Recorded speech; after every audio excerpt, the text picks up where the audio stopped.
रघुपति राघव राजा राम, पतित पावन सीताराम। रघुपति राघव राजा राम, पतित पावन सीताराम।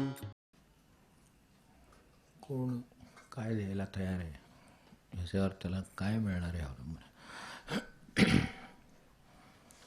व्यवहारात आहेच की, लहान मुलाच्या हातात एखादा सागरगोटा असला आणि त्याला इकडे चॉकलेट हवं आहे.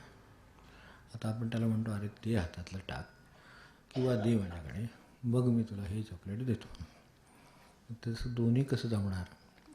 मी तेही टाकणार नाही आणि तेही हवं आहे, हे जमत नाही. म्हणजे त्यागाशिवाय संयोग नाही. म्हणून त्याग घडता संयोग होते आहे, ते सगळं त्यामुळे आहे. तर काय टाकायला आपण तयार आहे यातलं? ही जी यादी आहे ही यांनी सांगितलं, आत्ता आपण जे पाहिलं, ती त्यागाच्या तयारीची परिसीमा आहे. सांडी येलीला जाती अभिमान. समजा अगदी हातात टाळ घेऊन एखाद्याला फिरायला सांगितलं रस्त्याने, समजा कल्पना करा करून सांगितलं, म्हणून हे काय म्हणतील ते काय म्हणतील, कोण नसताना जाऊया, रस्त्यानंच कशाला गेले पाहिजे, आपण घरात वाजवून, मग त्याच्यात दुप्पट घरात वाजवलं नाही तर अडवलं तर चालणार नाही का? ते म्हणतात फक्त 5 मिनटं रस्त्यानं इथून तिथंपर्यंत वाजवत. सांडी येली लाज जाती अभिमान, कसं समजून मला सांगा. त्यांनी काय केलेलं आहे आणि त्यामुळे त्यांना काय मिळालेलं आहे हे जर आपल्यासमोर असेल तर ते तसं का मिळालं आहे आणि आपल्याला एवढंसं का मिळतं किंवा अजून काय मिळण्याची शक्यता आहे आणि ते केव्हा आहे हे आपल्याला कळावं. ह्यातलं काय सोडायला तयार आहे? सांडी येली लाज जाती अभिमान सगळं हे तर सगळं आम्हाला बांधून ठेवणाऱ्या गोष्टी. मात्र त्या जर मी नाही सोडायला तयार तर ते कसं त्यांनी द्यावं? अगदी सुशिक्षित माणूस आहे काय समजा किंवा धनिक माणूस आहे आणि तो रस्त्यानं चालत चालला तरीसुद्धा माणसं काय आज काय गाडीने काच काय पायी, जे बहुतेक व्यायाम वगैरे असं नाही, पायात त्याची चप्पल दिसली नाही तरीसुद्धा म्हणजे बघतात पण विचारत नाही कोणी, कारण ह्यांना काय नसेल असं म्हणता येत नाही. माणसाला सोडवतच नाही काही गोष्ट, कशाही मार्गाने ती त्याला आडवी येतेच. अगदी त्याचं लग्न कार्य असू द्या, हे करू द्या, साधे केले तरीसुद्धा म्हणतात काय आता, म्हणजे ते त्यांनी तसं म्हणायला नको म्हणून आपलं दंगा करू आपण सगळा, ठीक कर. तर आता हे का करावं? तर ते काय सोडायचं नाहीच आहे आपल्याला. त्यांनी काय म्हणले हे की अगदी जो महाराजांचा अभंग आत्ता शेवटी पाहिला, सांडी येली लाज जाती अभिमान, आणि नुसतं असं सगळं सोडून मी घरात बसलो आहे. आता घरात बसलो तर कशाची लाज जायची त्या अर्थाने? काय नाही, काय होणार नाही, घरात बसलेला आहे. समजा अगदी मी म्हणतो माळा ओढत बसला आहे, काय वाचत बसला आहे, तर तिथे लाज का त्याचा प्रश्नच येत नाही. हाच ग्रंथ रस्त्याने या आणि चौकात एखाद्या आपलं जे गटाच्या कडेला बाजूला हे बांधले ते कट्टे वगैरे, बसायला लोक बसतातच की त्याच्यावरती, तर त्या कट्ट्यावर एरवी बसलेलं चालतं, पण हातात ते घेतलं आणि हातात हरिपाठ घेतला, वाचत बसला. आणि जाणारी येणारी आपली प्रतिष्ठित मंडळी आजूबाजूची जर दिसली तर आपलं हरिपाठ खिशात घालायचं, आपलं इकडे तिकडे गप्पा मारायच्या काहीतरी करायचं, ते बरं. कारण काय होणार ते आपल्याला माहिती आहे, जे काय आता हरिपाठ कमी जे झालं, कारण ते प्रतिष्ठेचा प्रश्न आला. अशा तऱ्हेनं प्रत्येक गोष्टीत माणसाचं ते, आणि ते हे तर घरात बसून झालं. सांडी येली लाज जाती अभिमान, फिरे रानो रान तुझ्यासाठी, जिथे असशील तिथे शोधणार, असशील तिथे शोधणार. हे जे काही सगळा त्यांचा प्रवास आहे त्याच्या आधीची जी यादी आहे किंवा पुढे सुद्धा ती यादी आहे, तर ती सगळी त्याची आहे. आणि त्यासाठी क्वचित स्थळी भगवत भक्त वगैरे जे आहे त्यातसुद्धा जया शांतीचा पुतळा, 14 विद्या 64 कळा, जाणोनी राहे वेगळा प्राकृत आहेसा. गुरु म्हणजे हे हिरव्या पानाआड दडलेलं हिरवं फूल सहज सापडायचं नाही, तर त्या अर्थाने राहे वेगळा प्राकृत आहेसा. वास्तविकतेनं प्राकृत राहायची गरजच नाही. दया शांतीचा पुतळा, 14 विद्या 64 कळा, एवढं ज्याच्याकडे आहे. अहो एक कळा आली तर मनुष्याची कळा बदलती लगेच. त्याचं सगळं बदलून जातं, तो लोकांना नाही ओळखत. एक विद्या समजा त्याच्याकडे एक मोठी आली समजा, किंवा काय त्याच्याकडे पैसा आला, तर तो नाही ओळखत. ते हृदू हा पैसा बोलतोय बरं, ते जे रामकृष्णांच्या वचनात आहे ना, जो त्यांच्याकडे येत होता, त्यांच्या पाया पडत होता, सारखं हे करत होता, तो गंगेच्या काठावर त्याची चलती सुरू झाली, त्याला सापडला मंत्र त्याचा बरोबर. त्यामुळं आणि उलटं हेच गंगेवर गेले असताना त्याने विचारलं, आपल्याला लक्षात असेल की ते बरोबर घेऊन रामकृष्ण त्या गंगेवर याच्यावरून आले. ते येताना हे आता ते तर महाराज झाले, ते बसले होते, काय म्हणते महाराज तिथं बसून जर समोर काय पैशाचा ढीग लागला आहे, लोक येत आहेत जात आहेत, फळं फुलं सगळं म्हणल्यावर तर ते हृदू हा पैसा बोलतोय बरं असं आहे ते. त्यामुळं ते एकदा एक काळातली कुठली तरी आली असेल, काहीतरी विद्या असेल झालं, तर तिच्यात पैसा गोळा झाल्याबरोबर माणसाला त्याचे ते गुरुचे त्याचे पाया पडत होतं, ते विसरून गेलं सगळं. म्हणजे एक 14 विद्या 64 कळा आपल्याकडे या सगळ्या काळांचं वर्णन केलं आहे. आणि मनुष्य जीवनाचे जेवढे म्हणून आविष्कार होऊ शकतात, जेवढं म्हणून त्याला संपादन होऊ शकतं, ते सगळं त्याच्यात आहे. म्हणून 14 आणि 64 असं तसं म्हटलं आहे. तर ते 14 विद्या 64 कळा हे असलं तर मनुष्य दया शांतीचा पुतळा असेल का? मला सांगा, 2-2 जरी चरण असले तरीसुद्धा गाठ घातली की कळतं त्याची बरोबर काय आहे ते. 14 विद्या 64 कळावर भेटायची अपॉइंटमेंट मिळायची नाही. 14 विद्या कुठल्या त्यातल्या 2-4 आल्या तरी त्याला भेटत नाही. तर हे 14 विद्या 64 कळा ज्याच्या ठिकाणी आहे तो पुन्हा दया शांतीचा पुतळा. गुरूंचं वर्णन आहे ते असं आहे की 14 विद्या 64 कळा दया शांतीचा पुतळा. तो तसा राहत नाही, ह्यातलं काही आलं की ते जातं आणि त्यामुळं जे मिळायचं ते मिळत नाही. तर दया शांतीचा पुतळा जाणोनी राहे वेगळा प्राकृत आहेसा. त्याच्या जागी ती कला आहे किंवा काही नाही. आपल्याला सहस्रबुद्धे महाराजांची आठवण झाली का? बाबा महाराज जे म्हणायचे की त्यांच्या बरोबरीचे जे आपल्याला कल्पना असेल साधनेतली व्यक्ती होती, पूर्वी उल्लेखही केला आहे. तर कुठं जात नसत स्वतः बाबा महाराज, सहसा कुठे जात नसत. तर त्यांच्याकडे मात्र त्यांचे ते गुरुबंधू असल्यामुळं ते गुप्ते महाराजांचे शिष्य होते, त्यामुळे त्यांच्याकडे त्यांचं जमत असे. एका पातळीवर ते जमतं अशा ठिकाणी. तर तशा ठिकाणी जात ते तिथे गेले त्यावेळेला ह्या सगळ्या गप्पा झाल्यावर त्यांनी विचारलं, रावसाहेब म्हणजे आपले महाराज सहस्रवती महाराज, रावसाहेब म्हणत, त्यामुळे त्यांचं कास घेतलं होतं. त्यामुळे रावसाहेब, तर तुमच्याकडे एवढ्या गोष्टी आहेत, तुम्ही हे पिसे पण पांघरून बसला आहेत, एवढं तुम्ही जे काय लपून राहता, तर त्यांनी तुम्हाला काय मिळतं? त्यापेक्षा लोकांना वाटा द्या, हे करा ते करा. मग असं का नाही करत तुम्ही? एवढं लपून का राहता? लपून का राहता? ते म्हणले, लपून राहिलं ना म्हणजे जे मिळालेलं आहे ते टिकतं. जे काय कोणाची विद्येचं इंगित असेल हे सांगता येत नाही. लपून राहिलं तर मनुष्याला एवढीशी विद्या मिळाली तर तो 4 ठिकाणी मिरवेल, पण ते तसं नाही आहे. ह्यातली विद्या मिळाली तर ती जपून कशी ठेवायची हा प्रश्न असतो. कारण एकदा गुरूंनी लावून दिलेली ज्योत आहे, तर सारखं वारावादळात ती जपून धरून ठेवावी लागते, तेव्हा ती टिकते. नाहीतर कधी वारावादळात ती जाईल हे सांगता येत नाही. म्हणून त्यांच्या दृष्टीने म्हणून ते मिळालेलं लपून धरून काय मिळतं, म्हणजे थोडक्यात त्या अर्थी प्रसिद्धी पैशाच्या मागे न लागता काय मिळतं, तर जे मिळालेलं आहे ते टिकतं, नाहीतर ते जातं. तर त्या अर्थाने पुण्याईचं सुद्धा आपल्याला त्या इंद्राचं स्थान मिळवलं. म्हणजे त्या प्रातिनिधिक कथा असतात तशा, पण त्या मुद्दा सांगण्यासाठी पुराणिकांची किंवा यांची हरिदासांची किंवा यांची सोय करून ठेवलेली आहे. तेव्हा त्याचं स्थान हलवणारा यज्ञ करणारा मनुष्य वगैरे आपल्याला सगळं माहिती आहे. आपण जाता याला ऐकायला तर त्याच्यातलं सारभूत गोष्ट एकच की एवढं सगळं झालं तर तू एवढा मोठा पुण्यवान, इंद्राला आसन खाली करायला सांगितलं त्याने. इंद्राला खाली जाऊन उभं राहावं लागलं त्या अर्थाने. म्हणजे त्या काळातले इंद्र आणि आजच्या काळातले इंद्र मोठा फरक नाही बरं का. आसनं खाली करावी लागतात आणि नंतर दुसरा पुण्यही मिळून येतो, तो त्यांना आसनं खाली करायला लागतं. आता मध्ये त्याला शपथविधी म्हणायचं हे सोडून द्या. तर त्याचे काय आहे ना, तेव्हा इंद्राला हे सांगणं की भाग पडलं की बाबा तुम्ही निघा, आणि इंद्राला खाली उतरावंच लागलं. कारण पुण्यही त्याची वरचढ आहे. आज त्याला ते स्थान मिळणार म्हटल्यावर तिथे बसल्यावर मग हा तो इंद्राच्या शेवटी तर त्यांनी हात जोडून म्हटलं, बाबा तुमचे काय पुणे जबर आहे मोठे, तुम्ही काय काय केलं, तर हे केलं ते केलं, मी आज इथं काय इथे येऊन कसे पोचला, मला उठणंच भाग पडलं, तुमच्या शब्दासाठी खाली जाऊन उभं राहणं भाग पडलं, हात जोडून उभं राहणं भाग पडलं. का पडलं? तर केवळ एवढ्यासाठी की तुम्ही एवढी पुण्याई केली, ही केली ती केली ती केली ती केली, सगळ्यात शेवटची पुण्याई सांगून झाल्यावर म्हणले आता खाली या, आता ती जागा माझी आहे. थोडक्यात आता हा त्यांचा सत्तेचा वाद होता, त्यामुळे आपल्याला त्यात पडायचं कारण नाही. मुद्दा एवढाच आहे की तिथे असलेल्याला सुद्धा हे मिळवलेलं जातं, ते काय जातं आहे त्यांचं, तर ह्यामुळे जातं. म्हणून ते जे बाबा महाराज परमार्थासाठी म्हणाले की असं लपून राहून काय मिळतं, तर मिळालेलं टिकतं. पण मिळालेलं टिकणंच परमार्थात अवघड आहे. वाढवायची भर घालायची हा विषय पुढचा आहे, पण निदान जे मिळालं आहे ते टिकवायला. म्हणून याला म्हणताना की जे वाटतं आपल्याला, आपण हे शब्द जरी एक केलेले असले तरीसुद्धा 14 विद्या 64 कळा दया शांतीचा पुतळा, इतकं असलं तरी दया आणि शांती काय असते. एवढ्या कळा विद्या मिळाल्यानंतर मनुष्य दया दाखवायला तयार होत नाही. मनुष्य शांत असत नाही, त्याच्याकडे काय नाही म्हणून तो शांत आहे. गरीब आहे श्रीमंत ह्याच्यावर प्रश्न नाही. श्रीमंतही शांत असू शकतो, पण श्रीमंत गर्विष्ठ पण असू शकतो. नसोर साधारणपणे तसाच असतो. मग तो नाही ऐकत कोणाला, तर ती नाही, तो मोजत नाही कोणाला. याचं कारण का ती एक कळा फक्त त्यातली एक विद्या मिळाली पैशाची, तर हे झाली अवस्था, तर काय होईल.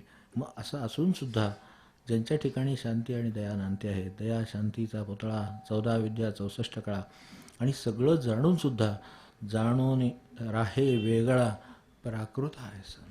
प्राकृत म्हणजे साधं हो शेवटी. पूर्वीच्या काळातले शब्द आता हे सगळे कमी झाले वापरात, म्हणून आपल्याला म्हणजे सारखे ते असं कधीतरी निमित्ताने म्हणत राहिले पाहिजे, तर ते टिकतं. विद्या ही सुद्धा अशा तऱ्हेनं उजळणीनं टिकते. परमार्थसुद्धा उजळणीनं टिकतो, उपदेशसुद्धा उजळणीनंच टिकतो. त्याची सारखी मनावर उजळणं असेल तर आमची काय आहे, जे महाराज नामाबद्दल किंवा या संदर्भात जे उदाहरणाने म्हणाले की ज्योती आपल्याकडे पणत्या लावायची पद्धत आहे. पूर्वीच्या काळी मोठे दिवे होते, लांबण दिवे होते, त्यात तेल घालतात आपल्याला माहिती आहे. पण शेवटी त्यात घातलेलं तेल आहे. आज प्रकाश पडतोय सगळं ठीक आहे, पण त्याच्याबरोबर त्याच्यात जर तेल घालत राहिलं नाही तर एक दिवशी ते ज्योत मालवते आपोआप. त्यामुळे त्याच्यात सारखं मधून लक्ष ठेवून तेल घालावं लागतं. तेव्हा लांबण दिवे पूर्वीच्या याच्यावर त्या दोन घराच्या मध्ये, त्या 2 खोल्यांच्या मध्ये सुद्धा अडकवलेले असायचे, आणि त्याच्यामुळे दोन्ही ठिकाणी दोन्ही खोल्यात प्रकाश पडे. परिस्थिती त्यावेळेला वेगळी होती, आपल्याला माहिती आहे की इतका झगमगाट नव्हता, तर त्यावेळेला हे दिवे उपयोगी पडत. ते मध्यावर अडकवलेले ठाण दिवे आहे, हे आहे लांबण दिवे आहेत, हे सगळे मध्यावर अडकवलेले असायचे. त्याच्यात एकात तेल घालायचं. दोन्ही बाजूला माणसांना आपापले व्यवहार करायला जायला यायला दिसत असे, पण त्याच्याकडे एकाचं कोणाचं तरी लक्ष असायचं की कारण तेल संपत येणार आहे. ज्या अर्थी वापरलं जातं आहे, ज्या अर्थी ती ज्योत चालू आहे, त्या अर्थी ते वापरलं जाणार आहे, तर कोणीतरी तेल घालत राहायचं आहे. तर तशा तऱ्हेचं हे आपल्या उपदेशाचं जे असतं ते सारखी त्याची उजळणी झाल्याशिवाय ते चित्तावर पक्क होत नाहीच. आणि मुळात आधी चित्त नाही हाती करू जाता हरिभक्ती, अशी अवस्था आहे मुळात. ही ज्याला चित्ताची अवस्था कळली असेल त्याला त्या उजळणीचं महत्त्व कळतं. आणि मग हे जे काय म्हणतायत ते कुठं आहेत याची कल्पना येते. खरं सांगायचं तर आपल्याला खरी कल्पना गुरुची आली तर गुरु राहिलाच नाही, तसं आहे. तर तसं गुरुची कल्पना येत नाही, कारण दया शांतीचा पुतळा, 14 विद्या 64 कळा, सगळं जाणवणे राहे वेगळा प्राकृत आहे. 4 लोक जसे राहतात तशा तऱ्हेनं राहतो. तर ह्या अर्थाने आपल्याकडे हे शब्दावरून निघालं. तर पूर्वीच्या, आता आपलं काय झालं आहे, मराठी म्हणजे आत्ता जे काय म्हणजे आत्ताचं मराठी आणि पुन्हा शाळेतलं मराठी, बाहेर मराठी, हा काय आपला न बोलल्याचा विषय. तर पण टप्पा आहे शेवटी. भाषेमध्ये असंच होत असतं. ज्यावेळेला लोक ते हे मराठी आपण जे आत्ता लिहितो आहे ते सगळं मराठी लिहायचे, त्या पद्धतीने लिहायचे, त्यावेळेला त्याला बाळबोध म्हणायचं. कारण जे लफेदार लिहिणारे होते ते मोडीतच लिहित होते. त्यामुळं आपल्याला संबंध आज दासबोध घ्या, पूर्वीची ज्ञानेश्वरी घ्या, कुठलाही ग्रंथ घ्या, एक 200 वर्ष 300 वर्षापूर्वीचा, आजही आपण शिवाजी महाराजांच्या काळातलं जे वाचतो ते जर मूळ वाचायचं असेल तर मोडीत यावं लागेल. सगळे लेख विलेख सगळं जे काय आहे, जे आज कुठे शिलालेख आहेत सगळ्या ठिकाणी, हे त्याच्यात जसं मागे जाल तसं त्याचं स्वरूप भाषेचं आणखीन कठीण आहे. ते हळूहळू होत शेवटी मोडी होत त्याचं शेवटी. आणि त्यावेळेला म्हणायचे म्हणजे आता एखाद्याला म्हणतो ना आपण की एखाद्याला वळण म्हणा किंवा शिक्षण म्हणा, या अर्थाने बाळबोध आहे म्हणतो. तो बाळबोध आहे म्हणजे त्यांच्या दृष्टीने ते सामान्य झालं. कारण जे गुंतागुंतीचं मोडी आहे आणि जी त्या काळाची आपल्या भाषेत, इकडच्या भाषेत बोलायचं झालं तर शॉर्टहँड आहे. मोडी हे इकडच्या प्रांतातलं शॉर्टहँड आहे थोडक्यात. त्याने सांगावं आणि लिहून घेत जावं, कारण कुठे तोडायचा विषयच नाही, सगळे अक्षरं जोडलेलीच आहेत सगळी. त्यामुळे तितक्या वेगाने बरोबर लिहित जाता येत असे. रेखा द्यायचा प्रश्न नाही, काय नाही, सरळ त्याच्यावर लिहित राहत असत. ती त्या काळातली ती खरी येणारी लिपी म्हणजे ह्याच्यातली मराठीतली. आणि ही जी आपण लिहितो आहे ही तोडून शब्द लिहून वगैरे जे काय करतो हे त्या काळातलं बाळबोध आहे. तर आता ह्याला, आणि म्हणून म्हणत नेहमी, कारण संस्कृत होतं त्यामुळं प्राकृतचा प्रश्न आहे. आपल्याकडे सुद्धा अजून ते अर्धभागादी प्राकृत वगैरे असते की नाही ह्याच्यात, तर ते अभ्यासक्रमात नंबर 2 नंबर 3चं धरलं जाईल. मूळ संस्कृत आहे, मग हे आहे, मग ते आहे, असं करत आता मराठी आहे. आता मराठीसुद्धा आहे की नाही आता कोणा ठोकायचं राहील की नाही अशी परिस्थिती आहे. कारण हे खाली चाच झालं. तसं ते प्राकृत आहे हा शब्द त्या काळी प्रचलित होता. प्राकृत म्हणजे सामान्य, जे आता प्राकृत म्हणजे सामान्य राहिलं नाही आपल्या दृष्टीने, पण तरीसुद्धा आता जे काय सध्या आहे ते सगळं असामान्य झालेलं आहे आता. त्यामुळे त्याला प्राकृत म्हणायचं म्हणजे अवघड जातं. म्हणून तो शब्द फक्त पाहिला. तर राही कसा, तर प्राकृत आहे म्हणजे सर्वसामान्य 4 लोक राहतात तसा. नाहीतर तो भगवत घाले डोक्याले काळे दाढी वाळव्या अमकं करेल, काय करेल काय सांगता येत नाही. कारण का शेवटी ते काहीतरी वेगळेपणा जर त्याची गरज आहे तर तो प्राकृत नाही राहणार. म्हणून तसा मनुष्य तुम्हाला ओळखेल ह्याचा काहीतरी वेगळेपणा. तर वेगळेपणाची गरज असली तर करावी, नसेल तर काही करायची गरज नाही. कारण वेगळेपणा बहिरंगावर नाहीच अवलंबून. मुळात ते जिथं चित्त आहे तिथं वेगळेपणाचा प्रश्न आहे.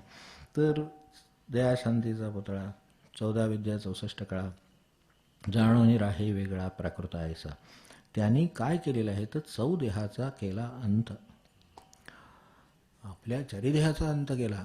म्हणजे आपल्याकडे जन्माला आलेला कारण आहे. देह आहे याचा अर्थ त्याला कारण असलं पाहिजे. त्याच्याशिवाय विनाकारण गोष्ट जगात काहीच घडत नाही. साधं बीज टाकल्याशिवाय जर झाड येत नाही, अधांतरी उगून आला असं काही होत नाही. जमिनीत बीज असतं, कशाचं ज्याचं असेल त्याचं झाड येईल. काय आंब्याच्या कोयल्याला आंब्यात झाड येईल. तो प्रश्न त्या त्या ह्याच्या प्रकाराप्रमाणे झाला. पण त्याला खाली काहीतरी लावलेलं आहे. ते बीजाप्रमाणे जसं अंकुर आणि पुढचं झाड येतं आणि त्याला तशा तऱ्हेची फळं येतात. हे जसं आहे तसं मनुष्य देह यायला त्याला कारण असलं पाहिजे. तर या अर्थाने त्याला कारण आहे काहीतरी. आपण जन्माला यायला आपलं प्रारब्ध हे कारण. त्यामुळे देहाला कारण आहे. तेव्हा कारण आहे, मग महाकारण आहे, असे क्रमाने ही सगळी कारणं आहेत. तर अशा तऱ्हेचे चौदेह हे जे आपले, त्याच्यातला आपला नेहमीचा देह हा देह तर दिसतोच आहे. ते त्याच्यावर तर सगळं चाललं आहे. तर त्याच्या साह्याने सगळी कर्म चालली आहेत. त्यामुळे ती आहेतच. त्याच्याबरोबर त्याला कारण ही कर्म करतोय हे आलं वाटायला बरोबर आहे. पण हे काय जे भले ते तुम्ही राज्य मिळवा नाही तर राज्य घालवा, काय जे कर्म केलं ते ह्या देहाच्या साह्याने केलं, तो कशाच्या साह्याने मिळाला तर त्याच्या मागे काहीतरी प्रारब्ध होतं, त्याच्या मागे काहीतरी संचित होतं. ते त्याचं कारण, ते त्याच्या मागचं कारण. आता हे संचित होतं त्याच्या मागचं संचित वगैरे व्यवस्था लावली. समजा कर्म आणि त्याचा परिणाम, किंवा आपल्याकडे कायद्याच्या भाषेमध्ये म्हणून की अमुक एक काय ते लॉ केला त्याप्रमाणे हे असं असं त्याची इनॅक्टमेंट झाली आणि त्याप्रमाणे आता काय ते न्यायालय काम करणार. आता न्यायालय कशावर काम करणार? घटना जशी केली तसं काम करणार. उद्या न्यायालयाने केलेल्या कामात काही त्याला वाटलं की हे चुकीचं आहे तर ती घटना बदलल्याशिवाय त्याला काय करता येत नाही. म्हणजे त्याचं चालतं घटनेवर. म्हणजे त्याचं निकाल कशावर ठरला तर निकाल न्यायाधीशावर ठरला नाही, निकाल घटनेवर ठरला. कलम काय, त्यात काय दिलेलं आहे कायदा त्यानुसार ठरला. म्हणजे त्याचं कारण तिकडे आहे. ते जसं कारण आहे तसं आपल्या ह्या सगळ्या प्रारब्धाचं कारणसुद्धा, आपलं जर प्रारब्ध आहे हे जे कारण आहे त्यापासून हे होतं. पण त्यापासून आंब्याची कोय लावल्यानंतर त्याचं आंब्याचाच वृक्ष येईल ही व्यवस्था कोण आहे? तिला कोणीतरी कारण असलं पाहिजे ना. ती तर काही असे अचानक अस्तित्वात येणार नाही. म्हणजे त्याला पुन्हा महाकारण झालं की जे ह्या कारणांचं कारण आहे पुन्हा. म्हणून हा जरी तात्विक विषय असला तरी थोडासा लक्षात घेतला तरी चालेल. याला अजून महाकारण आहे. तर ह्या चौदेहांचा, हे वेगवेगळे माणसाचे देहाचेच प्रकार झाले, ते वेगवेगळ्या प्रकारे हे अंत केले त्याचे शेवटी. आणि हा महाकारण आहे. ह्या महाकारणाला पुन्हा कोण कारण आहे असं ते शोधत जाण्याची परंपरा आहे. मग तिथे शेवटी कारणांचा विषय संपतो ते कारण. म्हणून त्याला आद्य कारण किंवा आदिकारण म्हणायचं. ते आदिकारण जे आहे तिथे तिच्या पुढे बुद्धी चालत नाही आहे. कारण निर्गुणाचा विषय सुरू झाला आता प्रारब्धाचे सुद्धा आपण म्हणतो यामुळे हे होतं त्यामुळे ते होतं, हे आपल्याला कळते म्हणून हे आंब्यान कोयन हे आपण म्हणायचं. प्रत्यक्षात प्रारब्धाचं तरी कळतं का आपल्याला की कशाने काय प्रारब्ध वाटेल? काय कळत नाही. म्हणजे न कळणारी व्यवस्था आहे, ती सूक्ष्म आहे पण ती सांभाळली जाते. ती ज्यानुसार प्रारब्ध आहे त्यानुसारच कर्म होईल, त्यानुसारच त्याची व्यवस्था जगात होईल. आता त्याला जे स्वातंत्र्य दिले त्याने मुक्त होऊन जावं. या पलीकडे त्याला शेवटच्या क्षणापर्यंत, परवा आपला विषय झाला नाही का देहाच्या प्रारब्धावरनं, की देहाचं प्रारब्ध होतं तर त्यांना ते त्याच्यानंतर 12 दिवस पुढे ते प्रारब्ध पुरलं त्या देहाला. तेव्हा त्या देहाचा शेवट करता आला काय लौकिकदृष्ट्या. म्हणजे देहाचं प्रारब्धसुद्धा इतके नंतर जीव नाही त्याच्यामध्ये तरीसुद्धा, म्हणजे जीव हे झालं, त्याच्यामागे असलेला देह हे झालं, त्याच्यामागे असलेलं जीव हे झालं. ती व्यवस्था कोणी लावली, ही व्यवस्था सांभाळणारा कोणीतरी महाकारण आलं आणि त्याच्यामागे त्याचं आदिकारण म्हणून आलं आणि तिथे थांबलं सगळं. तर हे जे कारण आहे ह्या सगळ्या प्रकाराचा सगळ्याचा अंत करून टाकलेला आहे त्यांच्या दृष्टीत. त्यांना यातलं काही लागू होत नाही. हे जे आता चौदेहाचा केला अंत ज्याने, त्यांचं काय होतं तर प्रारब्धे देह वर्तत. एखादं मशीन आहे त्याला हँडल मारलं एकदा की ते सुरू राहतं. आता त्याच्यात ज्याप्रमाणे जसं चालण्याची, जसे कुठे जाण्याची जशी बुद्धी त्याप्रमाणे ते होईल. प्रारब्ध देह वर्तत. ते जसं म्हणतायत गुडघा आहे तो, बंबराव महाराज म्हणतायत की गुडघा आहे तो दुखणार. आता गुडघा आहे तो दुखणार, ह्याच्यापेक्षा त्याच्यात आणखीन काही विचार करण्यासारखं नाही त्यांच्या दृष्टीनं. आपल्या दृष्टीने देहाच्या पलीकडे विचार करण्यासारखं काही नाहीच आहे. हे एक टोक आहे आणि दुसऱ्या बाजूला हे एक टोक आहे. तर आता कडुलिंबाचं जर घ्यायचा ठरवला तर काय आपल्याला गोड चाकत का मनुष्य खाणार आहे? एकदा कटकन एकदा घेणार मोकळं. आता ते त्याचा गुणधर्म आहे. तसं देहाचे काही गुणधर्म आहेत त्यानुसार ते चालणार. तर प्रारब्ध देह वर्तत.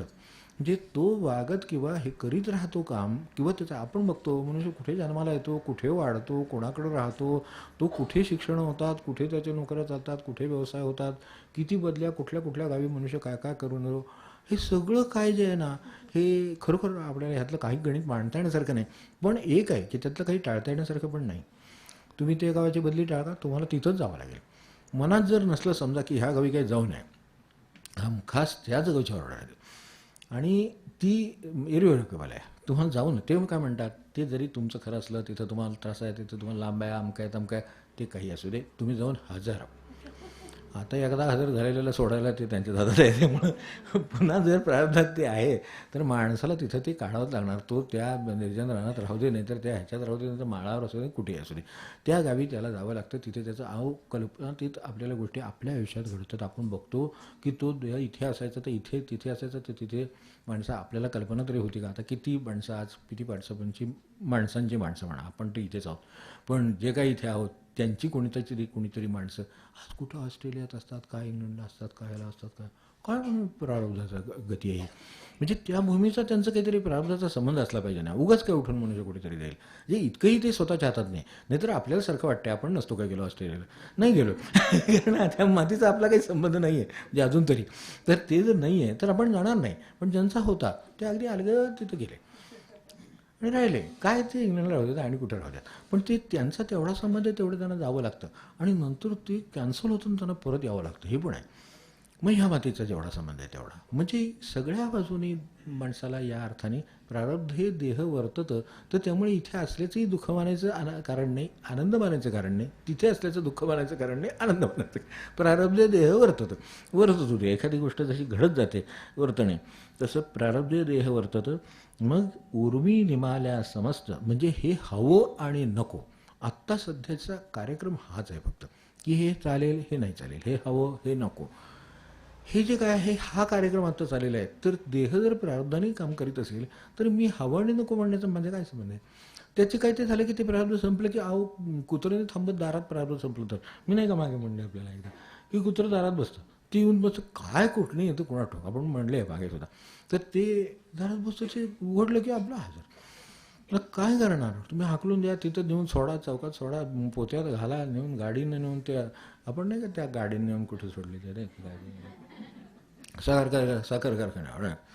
दुसऱ्या दिवशी पुन्हा हजर. सकाळी उघडली, अरे काय त्याला सापडतं ते मला सांगा. काय आपला काय ऋणांबंध असेल काय आता कोणा ठोक, म्हणजे काय ते प्रारब्धाचं आहे खरं. आणि खरोखर दुसऱ्या दिवशी 5 मैल सोडले तरी ती परत कसं काय येतं त्याला 5 मैल. अहो आपल्या नाही लक्षात राहत गेलेलं आहे 5 मैलाचा. आपण नाही सांगू शकणार या मार्गाने गेलो होतो, तिथं गेलो होतो एवढं सांगू शकतो, पण ते एक वेळ मार्ग सांगता येते. मग त्याला माग काय तो, कारण ती प्रारब्धाचा माग घेत आलेला आहे. म्हणून माणसंसुद्धा प्रारब्धाप्रमाणे माग घेत येतात आणि भेटतातच तुम्हाला. ती भेटणार, त्याच्यात काही वाटून घ्यायचं कारण नाही. प्रारब्ध ते जे संचिताच्या भेटी म्हणून जे श्लोक लिहिले तो तेवढं जरी लिहिले, ती भेटणार म्हणजे भेटणार. तुम्ही टाळलं तर दुसऱ्या चौकात उभी असणार. ह्या वर्षी टाळलं नाही तर दुसऱ्या वर्षी येणार, ते ठरलं आहे. आणि ती नाही यायची म्हणजे येणार नाही, शक्यच नाही. त्यांना ठरवू देत तरी बघू, आपण ठरवून बघावं. तर एखादी नाही होणार तसं, त्याची गाठ पडणार म्हणजे पडणार. मग प्रारब्ध देह वरतं तर राहू दे ना, आपलं काम काय ते सांभाळणे आहे, आपलं भगवंत सांभाळणं काम आहे ना. मग त्याच्यासाठी तिकडे आपलं लक्ष असं. मग त्यात काय होतं, ही जी उर्मी आहे, हवं किंवा नको, हे जे सगळं आहे, उर्मी निमाल्या समस्त हर्ष ना विषाद. एवढी महत्त्वाची, मी म्हणतो सगळ्यात महत्त्वाची मिळकत आहे ही. माणसाच्या आयुष्यामध्ये जन्माला आला आणि त्याला जर हर्ष आणि विषाद जर राहिले नाहीत तर काय राहिलं मला सांगा. अख्खा 12वा अध्याय तू जगतोच सगळा आनंदात. त्याच्या दृष्टीने काय नाही. काय हर्ष म्हणण्यात तरी काय मला सांगा. लहान मुलांचे फटाके वाजवतात आणि हे करतात, त्यातलाच प्रकार आहे तो. त्याच्यापेक्षा काही नाही, ती तेवढंच आहे. त्यामुळे त्याच्यात काही मोठा हर्ष किंवा अपमानाने ह्याने त्यांनी तसा नाही विषाद, हे दोन्ही जे काय आहे मनाविरुद्ध झालं म्हणजे विषाद, मनाप्रमाणे झालं की हर्ष. दोन्ही ते तितकंच आहे. दोन्ही कारण ती आलेलीच आहेत, ती टळणारी नाही आहेत. फक्त मी आता माझ्यामधून त्यात काही कॉन्ट्रीब्युशन करू नये एवढं करता येण्यासारखं आहे, तेच तर काम आहे. मला जी काही स्वातंत्र्य दिलं ते फक्त मला भगवंत मिळवण्याचं आहे. महाराज म्हणजे एकच फक्त स्वातंत्र्य जगामध्ये माणसाला आहे ते एवढंच. बाकीची जी आहेत ना ती आहेत अशी वाटणारी स्वातंत्र्य आहेत, कारण ती कुठल्याही क्षणी नाहीशी होतात. आपल्याला माहिती आहे काही कायदा येत नाही, काय होत नाही, माणूस निघून जातो, संपलं.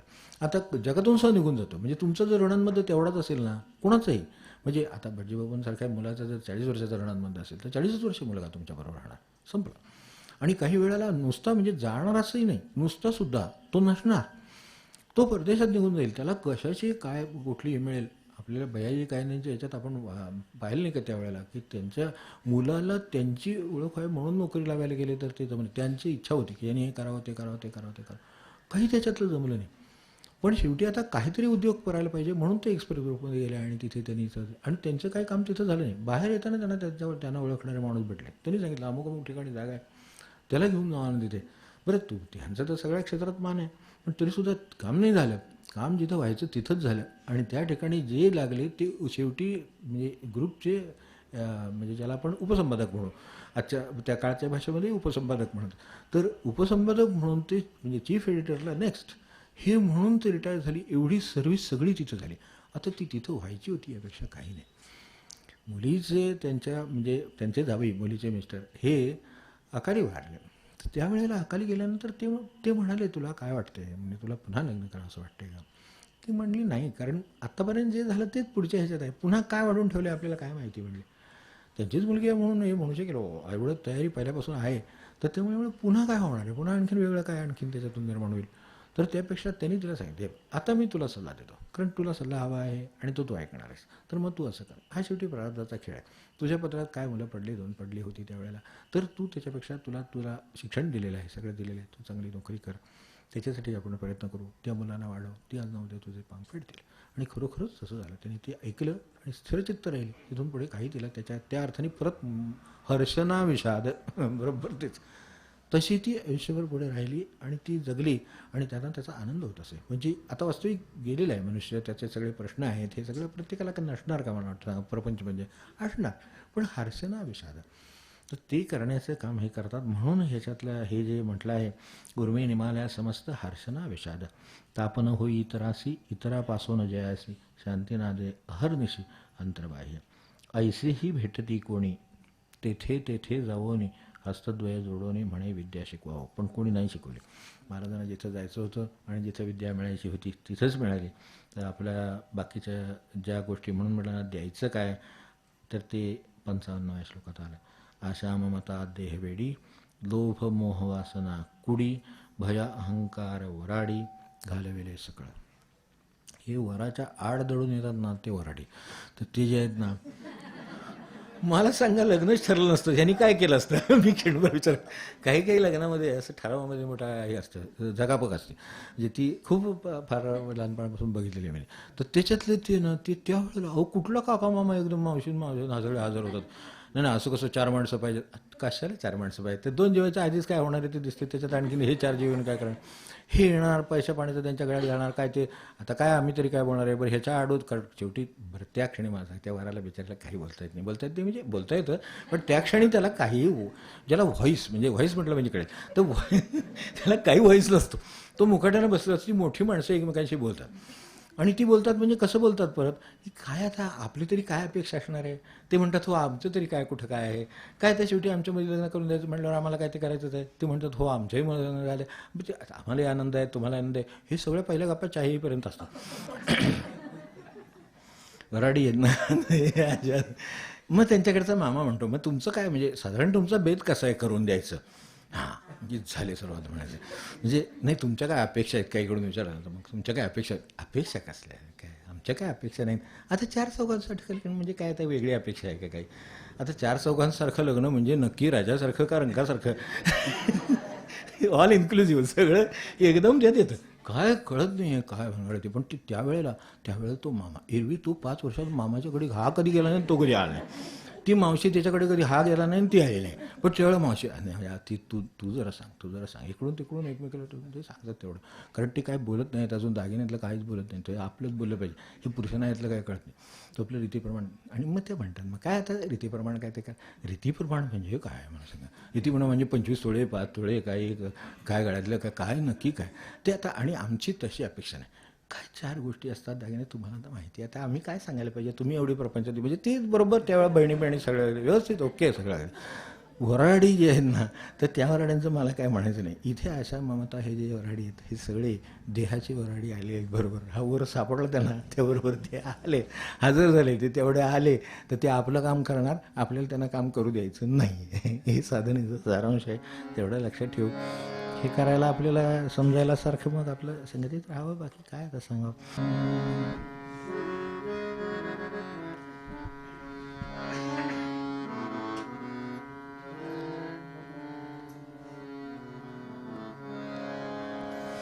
देव बसे चित्ती त्याची घडावी संगती.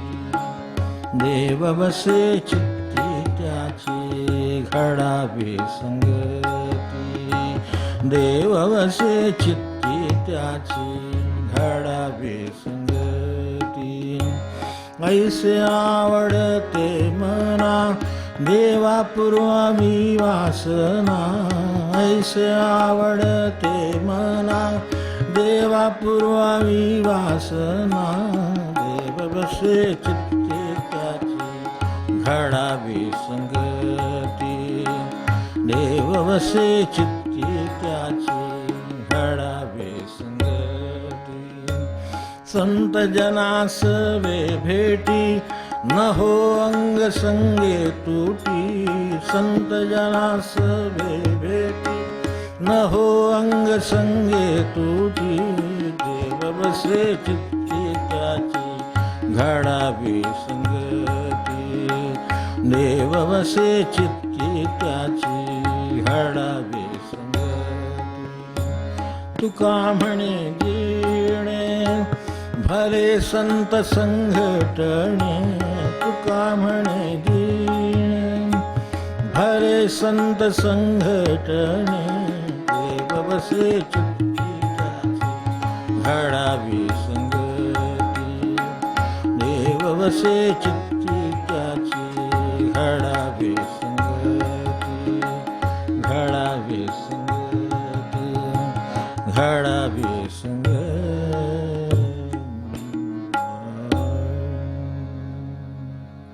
तशी आपली सर्वांची सत्संगती लाभो. दैव आत्मारामाच्या संगतीत राहता यावं एवढी प्रार्थना आहे आणि बाकी काही नाही. जानकी जीवन स्मरण जय जय राम.